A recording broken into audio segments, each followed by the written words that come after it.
sa rally, wa bayri na ilad sa 1K.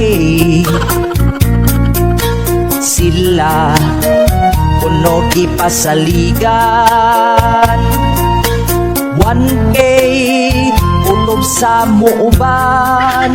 Oh yeah, medyo daghan gyud ang nidapig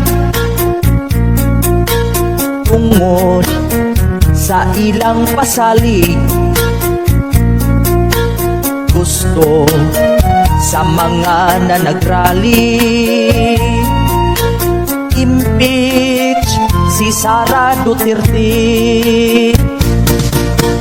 Unya daghan ang nagbagulbul paghuman sa rally, naningil sa 1K kay sila nabudol.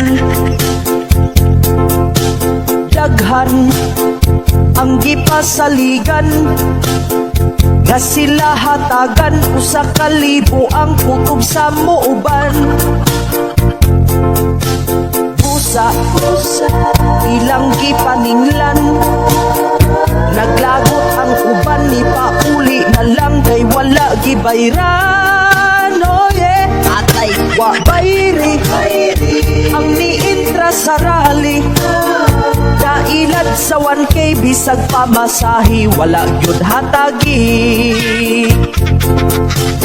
Unya daghan ang nagbagulbul paghuman sa rally, naningil sa 1K kay sila nabudol. Daghan ang gipasaligan nga sila hatagan, usa ka libo ang kutob sa muuban.